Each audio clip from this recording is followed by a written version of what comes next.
Good morning. We're delighted to be selected to present our ideas and our response to Radical Rethink. Our response is based on a proposal to change planning policy and rethink the red line. Traditionally, we think of a development having a building and a red line boundary with a route from outside the site to the front door. But what if we made the red line boundary permeable? And that was the limit of our thinking, but an opportunity to link and connect with the wider neighbourhood.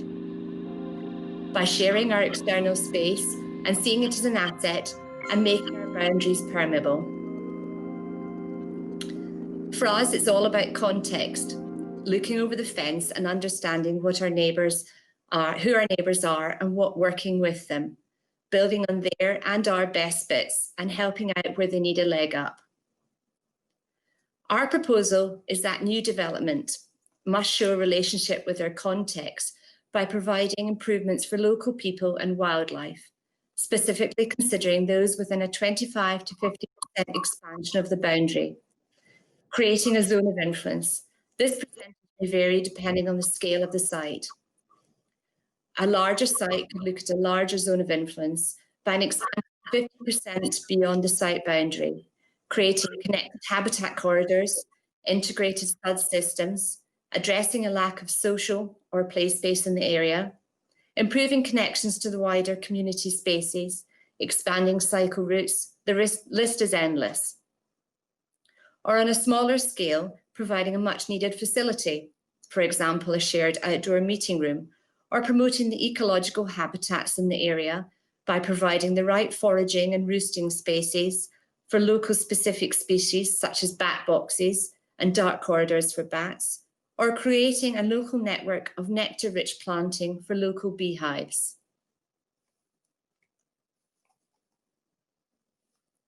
Traditional approaches to the red line boundary can result in siloed landscapes with leftover space between the developments.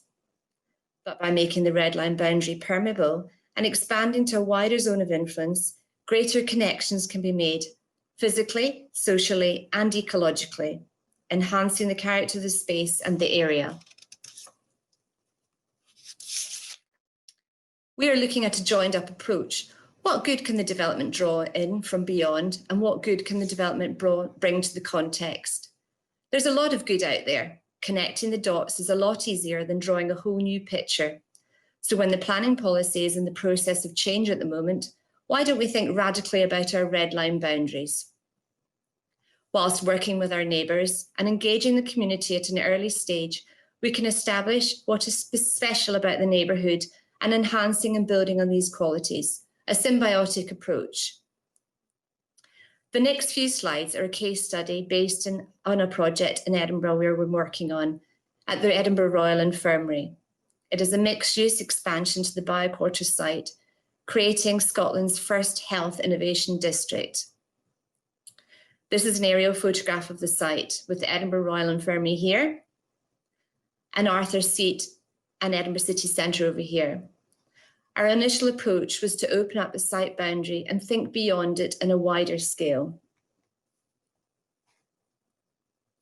We explored ecological connections, examining surrounding green spaces and how they could connect with the site, creating habitat corridors and a strong green infrastructure. We identified all the local attractions, facilities and schools within the wider area, identifying what was lacking and what facilities would benefit and complement those already existing. And we looked at the local and citywide movement patterns, examining bus and tram, cycle and pedestrian routes, and how we could connect the site, ensuring the site was permeable and enhanced the area. This approach to the site looks at how it can be integrated within the area and at a local and at city scale. The following slides highlight what proposals might look like. At the Bioquarter site, we've proposed a transportation hub, facilitating healthy transport connections and promoting active travel in the area, providing cycle lanes and cycle parking. During the last few months and the impact of the pandemic, we have spent much of our time outside. What if developers were to incorporate an outdoor meeting room as part of their outdoor space, This could be shared or become a community facility for outdoor learning or a community hub working with our neighbours. Proposing a range of outdoor community spaces enriches the local environment and provides spaces for communities to play, work and enjoy, and essential during these pandemic months and for our long-term health and well-being. So let's think radically, change our planning policy, rethink our red line boundary, promote the idea of a zone of influence, creating a connected environment, community and spaces for all. Thank you.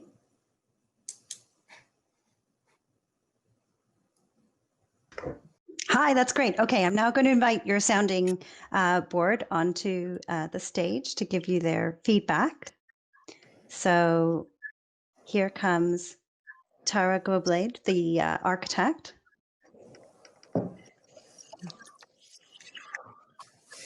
Jonny Anstead, developer from town. Hello, hello, hello. So just wait for Jonny to join. And oh, we're waiting a response. I'm going to switch. But maybe you could start, Tara. You could start as I invite people to things. But you have some thoughts to share about what they're proposing and the need for it.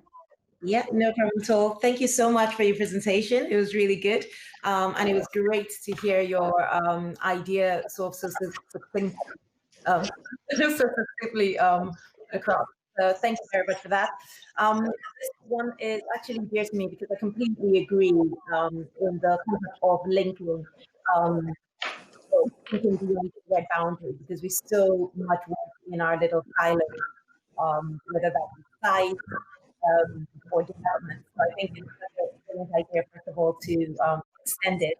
I felt you did a really great job in terms of expressing the idea. So what I'll suggest that you think to push it further, perhaps, just because I feel you covered the first section so well. One was it'd be great in terms of either whether this is something privately done or whether the local authorities are able to adopt this social mapping that you in effect did as part of the project you showed us towards the end. So this digital library, in effect, that accommodates all these social spaces that exist. So therefore, when a design team, urban planners come to look at a scheme, that already exists and they can draw from that knowledge, which is always being added to by local communities, local people.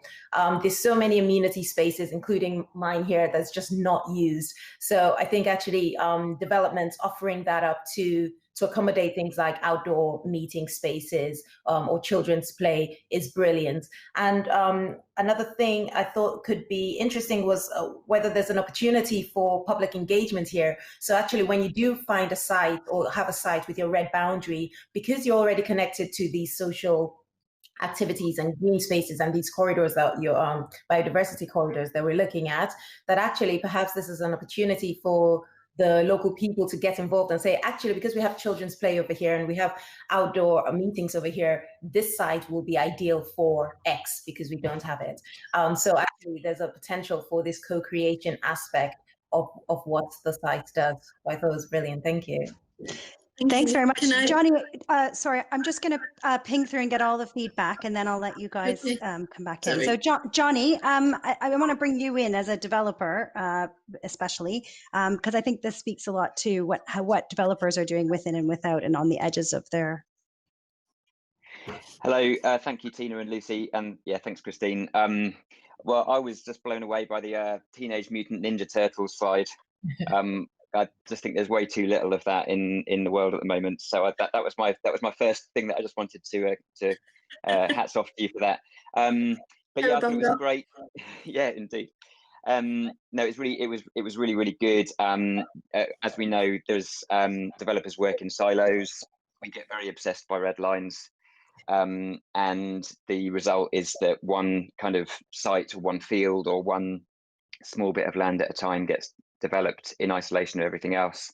And in the absence of a sort of coordinating planning system that really works, we know that the results are really bad development. So I think what you were getting at was really, really positive, and you sort of really brought it to life, the kind of the benefits of working across the red line. Am I okay to ask a question now, Christine, or is that, yeah. My question really is going to be about, of course, your sort of, your approach in a way is sort of site centric. So you're saying, look, here you're bringing forward a site, and therefore everything else is a neighbouring site. But of course, any site is also a neighbouring site to somebody else's site. So so my question really is all about how you kind of get equitable collaboration, bearing in mind that nobody has ultimate control of all the sites. How do you encourage or make people work together when they might not want to? And how do you sort of do that positive collaboration and that overspill onto adjacent land areas when they actually might have quite conflicting and competing interests with yours, and they might want to do something totally different and actually might want to put they might want your site to be a wildlife corridor. So from a developer's point of view, that was kind of what I thought would be quite interesting to explore a little further. So Tina, I just want you, and Lucy, I just want you to hold your questions in your mind, because I'm going to go to Sue Morgan now from the Design Council, and then I would like you to respond to everybody all together. So, Hi there. Hi, thanks, Christine, and hi, Tina and Lucy and fellow panel. So I guess I'm speaking from the perspective of Design Council, but also I can take multiple different hats off in response to your proposition as a landscape architect, as somebody who's worked in local authorities, as somebody who's worked with the private sector and charitable community engagement sector. So I could try and cover all bases on this. One observation is I hope you're all responding to the planning white paper, because in terms of the red line and the abolition of the duty to cooperate, I think your proposition hits some of those buttons. So I hope that you're going to be putting something in. I think overall, I'm really quite passionate about the notion of red lines and how we work within them. And I give you an example of when I worked as CEO of the Wandle Valley Regional Park Trust. When you're working over 4 boroughs, duty to cooperate and actually getting sites and administrations to cooperate about doing something very simple on a river corridor is extremely difficult. So any opportunity to beef up how we work outside red lines and how we strengthen the design and the overall look and feel of the development is amazing. The bit of the presentation that I was really excited about was your the shelters aspect. And I'll come back to why I was, but I think in terms of COVID lens, really understanding the sort of importance of outside spaces, particularly as we go into the winter, where we're all going to have to adopt more of a European stance to wrapping up in blankets to sort of be outside, and a sort of more kind of beer garden type approach. I think those initiatives are amazing, and there's lots of meanwhile unused space that we could be using for those. The question is, from my mind, and one pushback, I guess, planning, master planning, local authorities, local plans. So I can hear planners in my mind saying, what do you mean we don't have the thought about the spaces outside the red line? There are good local authorities with good master plans and good development plans and good local plans that should be thinking about outside the red line. Whether it happens or not is another question, but it should be there and the powers are there in the planning. Lend-lease, good example. Look at Elephant Castle. I think, amazing, well thought through thinking around the red lines. So that's a little bit of a challenge. And the other question to me is the site that you showed as an example is quite kind of semi-rural.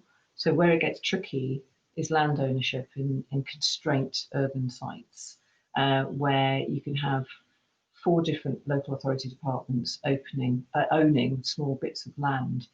So it's how you get over those aspects of collaboration with local authorities who tend to be most of the landowners. So I suppose my question is around the process aspects, really. Great. So thanks very much. So Tina and Lucy, do you want to come back on some of those points and comments? Okay. Well, will I start, Lucy, and you can chip in? There was quite a lot to respond to there, but we really, we really appreciate the feedback. I think from our perspective, most of us, many of us, and many of the good local authorities do look beyond the red line boundaries, but I think what we're wanting to do is actually make it a fixed requirement, which is why we've kind of said, right, instead of the red line being a boundary, i.e. the edge of what you're thinking, if we widen it up and we actually put a figure on what the zone of influence might be, then it starts to give it a bit more statutory weight. I think the idea of consultation up front is absolutely key, and it's not just community consultation, but stakeholder consultation. Some of these sites are not within residential, so within wider urban areas, industrial areas, and so on, and actually getting conversations happening early is, I think, going to be key to the success here.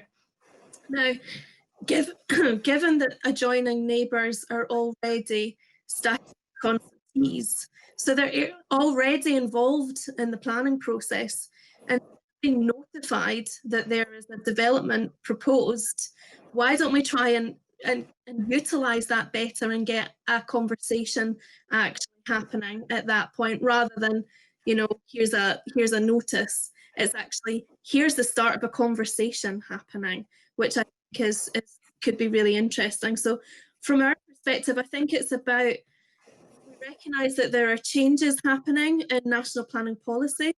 Now's the chance to actually strengthen some of the aspects of planning that are, that are already in place but are maybe not working as well as they could. And I think that in some ways it is easier when you're thinking about it in a master planning sense, and it's more difficult when you're thinking about different developments happening, within maybe a kind of already developed zone, and the kind of competing needs thing. That's why I think you're going to have those conversations early doors. I also think it's really important that that this isn't seen to be another levy. It's another burden for a developer. So it's not like an extension to the community infrastructure levy or 106 or in Scotland section 75 obligations. This is actually about doing something that's of mutual benefit. So, so it's that symbiotic thing that Lucy was describing in the presentation, rather than when actually you developer are going to have to pay for more in their area. It's actually about what's really good out there that we can draw on and what can we link to, I suppose, is the way that we really see it. And if there's ever an opportunity to bring in a bit of Teenage Mutant Ninja Turtles, so that would be my kind of initial response to the panel. But maybe Lucy, you want to kind of chip in as well. I agree. I mean, I think we already have the neighbour notification, but if we get the neighbours involved early doors, they can benefit from us, and we can benefit from them. It's all about joining up and thinking outside the boundary, making them permeable, and for the likes of things like infrastructure, flood systems. It's very important. We don't just look at our small sites. We have to think outside that. Green infrastructure, move. Great. Okay, I'm going to say thank you very much to our sounding panel, and I'm going to invite our new speaker. So there's going to be a little bit of moving around, but thanks so much, Tina and Lucy, for sharing it, and thank you very much to our sounding board for your comments.